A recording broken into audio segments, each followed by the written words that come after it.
Tout juste arrivé d'Europe, je quitte Kinshasa, la capitale de la République démocratique du Congo, immense pays, presque 4 fois grand comme la France. Je m'envole pour le territoire d'Oshwe, à 1h40 d'avion, région perdue au beau milieu des forêts congolaises. J'accompagne Grégoire, qui travaille pour Greenpeace France. Il m'explique que la forêt tropicale du bassin du Congo est l'une des dernières forêts naturelles et qu'elle est aujourd'hui menacée par l'exploitation massive du bois. Greenpeace mène campagne en Afrique et en Europe pour préserver ce trésor, qui est le 2e poumon de la planète.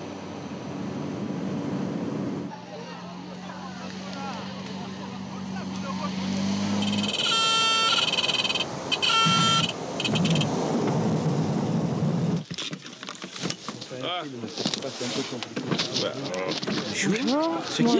C'est qui? Marion. Marie. Bonjour, Marion. Bonjour. C'est moi, agent de l'environnement. Bonjour. Enchanté.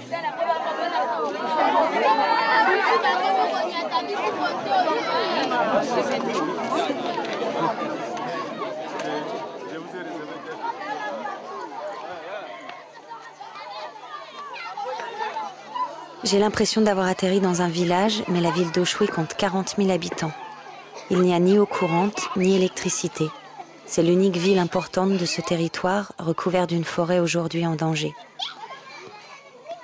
Le principal moteur de la destruction, de la dégradation des forêts dans le bassin du Congo, c'est l'exploitation industrielle à très grande échelle.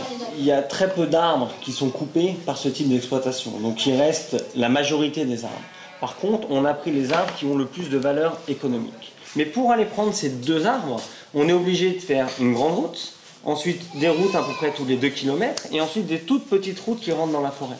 Et finalement, là, d'une part, quand on construit des routes, là quelque part on pourrait parler de déforestation, vu qu'une route ça va faire 30-40 mètres d'emprise.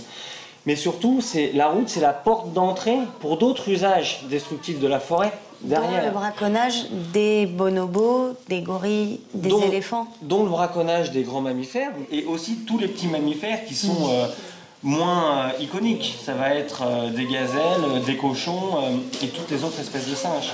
Et finalement, dans les zones exploitées, on arrive souvent à ce qu'on appelle le syndrome de la forêt vide.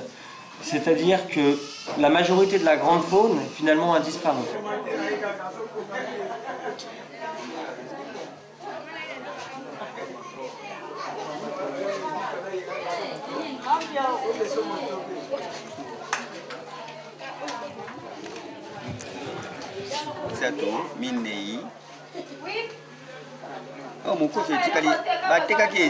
Ça c'est des gazelles. Et ça aussi c'est dans la famille des magistrats. Donc ça doit être déjà quelque chose qui est protégé. Donc, ça c'est protégé? Oui, donc voilà, mais dans les marchés, sur les marchés. Voilà. J'ai un sentiment partagé entre le fait que effectivement, comme c'est protégé, c'est assez dur de voir ces animaux-là, mais j'imagine bien qu'il faut que ces gens mangent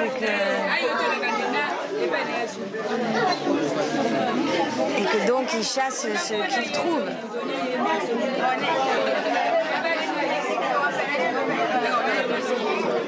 Mais j'ai pas très envie de manger.